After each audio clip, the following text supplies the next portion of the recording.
Salut à tous, on se retrouve aujourd'hui pour parler du FC Barcelone en ce mardi 25 février et on commence bien évidemment avec le match ce soir. Le Barça reçoit l'Atlético Madrid, demi-finale aller de Coupe du Roi. On va faire bien sûr l'avant-match, un coup d'envoi, attention 21h30 ce soir, donc ce sera tard dans la soirée. Donc c'est parti, on commence tout d'abord avec la une du journal Mundo Deportivo aujourd'hui qui parle bien sûr de ce grand duel entre Hansi Flick et Diego Simeone pour ce match bien sûr. Tout d'abord la première mi-temps parce qu'il y aura une deuxième mi-temps ensuite dans le stade de l'Atlético Madrid. Donc le match retour aura lieu après la trêve internationale dans à peu près un mois. Donc voilà, tout d'abord il va falloir faire un gros match bien sûr contre cette équipe de l'Atlético Madrid. Et on commence tout d'abord et rapidement avec les photos de l'entraînement. C'était hier, aujourd'hui pas d'entraînement bien sûr, il y a match ce soir. Et tout d'abord voilà une photo de Flick, hier c'était son anniversaire. Et Hansi Flick en plus le jour de son anniversaire, le jour de ses 60 ans, il a appris qu'il était élu entraîneur du mois en Liga. Donc félicitations bien sûr au coach allemand. Donc il est passé au milieu d'une haie d'honneur bien sûr de tous les joueurs. Donc Hansi Flick se préparait à la traditionnelle gifle d'anniversaire. En gros quand c'est ton anniversaire, tous les joueurs se mettent, ils te laissent, puis tu passes au milieu, puis tu te prends des tapes. Et en gros il a un peu esquivé tout ça, il a esquivé quelques claques. Flick a pointé du doigt derrière, en gros, les joueurs se sont retournés et du coup il a vite accéléré, du coup il a évité quelques claques au début, bon il en a pris à la fin bien sûr, le coach allemand. Voilà quelques photos sinon aussi rapides de l'entraînement hier, Robert Lewandowski, Gavi, on peut voir également Ferran Torres, on peut voir Rafinha qui n'est plus qu'à 3 buts d'entrée dans le top 5, un des meilleurs buteurs brésiliens de l'histoire du Barça. De nouveau Ferran Chesney qui pourrait gauler bien sûr ce soir, donc voilà quelques photos. Lors de l'entraînement, pas de photos de Lamine Yamal lors de l'entraînement hier parce que Lamine Yamal n'était pas présent à l'entraînement, mais ça fait la une Journal Sport aujourd'hui. C'est marqué Lamine veut jouer, malgré que il n'était pas présent à l'entraînement parce qu'on se souvient lors du dernier match, en plus il a mis cette story Instagram en marquant pas de faute, mais voilà, il avait quand même saigné. Les sensations sont positives en ce qui concerne Lamine Yamal, la blessure ne lui a pas permis de s'entraîner hier lundi, mais il devrait se rétablir pour l'Atlético, une injection est exclue, donc il devrait bien tenir sa place, je sais pas, peut-être qu'il va mettre du bandage, j'en sais rien, mais il devrait bien tenir sa place ce soir, mais hier c'était plutôt par précaution qu'il ne s'est pas entraîné. Lamine Yamal, donc lui veut jouer contre l'Atlético, quoi qu'il arrive, s'entraîner dans la salle de sport, donc hier c'est pour ça qu'il n'était pas présent sur le terrain avec ses collègues. Après c'est Flick bien sûr qui décidera, et Flick décidera si Lamine Yamal débutera contre l'Atlético ou entrera en cours de jeu en seconde période. Le scénario le plus probable est qu'il commence directement dans le 11 de départ. On continue, on revient sur Hansi Flick et la conférence de presse bien sûr du coach la veille d'un match, c'était hier. Et tout d'abord voilà, merci beaucoup pour les vœux d'anniversaire. Hier il a fait la conférence de presse le jour de ses 60 ans. C'est un nouveau jeu, on repart 2-0, c'est une super équipe, on investit beaucoup d'argent, donc ils ont une équipe forte. Ils ont la meilleure défense, ça sera un match très difficile contre l'Atlético Madrid. Une question sur Lamine Yamal qu'on a parlé juste avant, est-ce qu'il jouera? Donc on va attendre et voir, je pense qu'il va pouvoir jouer, je suis optimiste, mais nous devons voir ce que dit le médecin. Donc voilà, quand il dit optimiste, c'est qu'il y a de fortes chances que Lamine commence titulaire.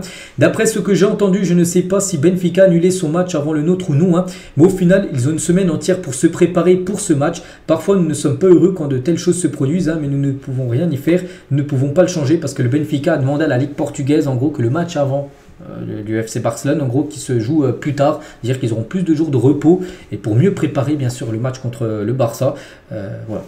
Après, le Barça n'a pas fait de demande parce que déjà le calendrier est très chargé et il n'y a pas de place pour décaler bien sûr une rencontre.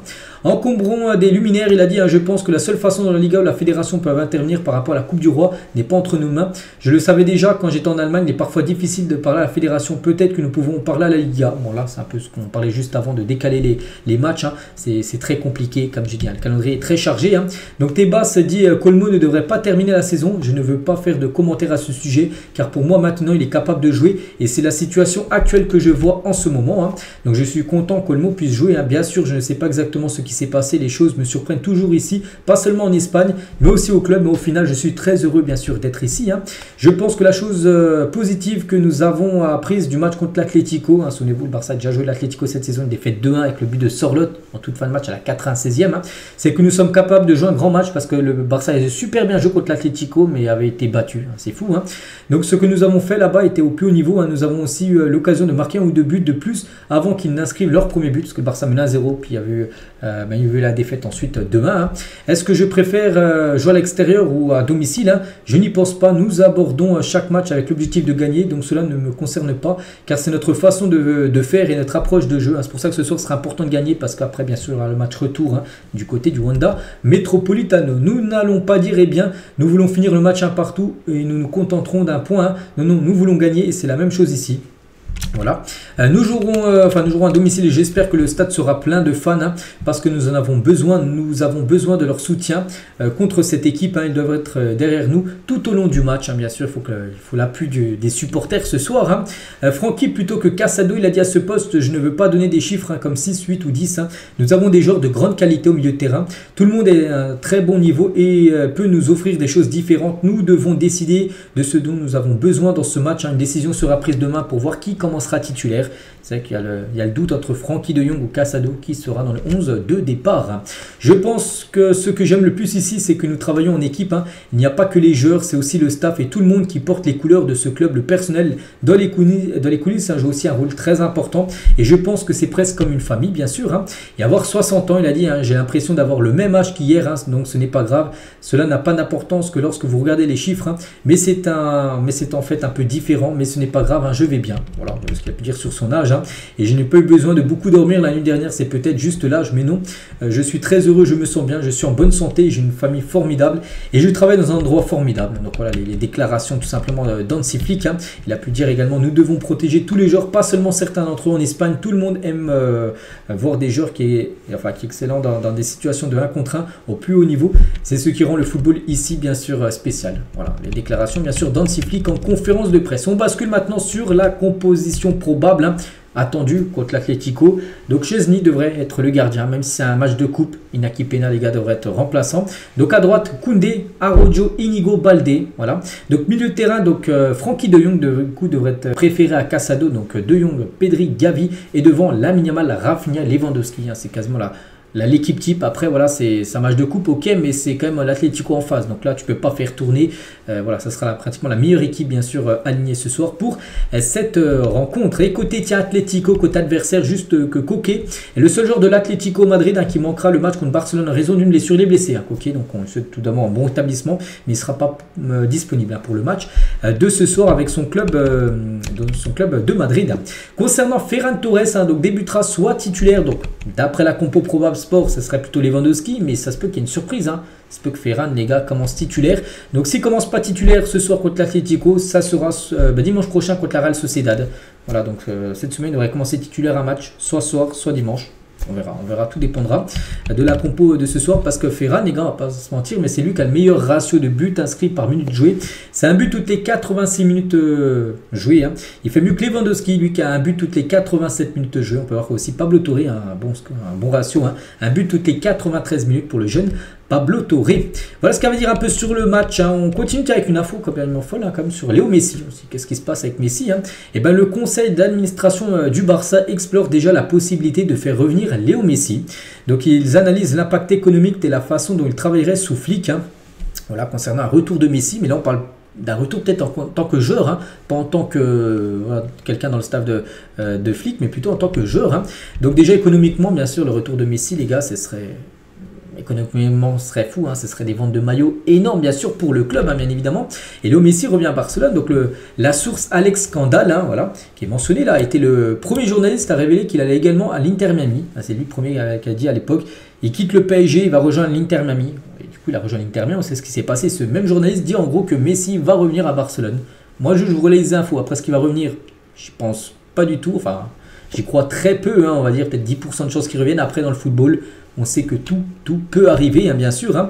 Et Léo Messi reviendra à Barcelone, toujours avec ce Alex Scandal. Il a dit, je ne peux pas prendre ma retraite du football sans jouer à nouveau au Camp Nou.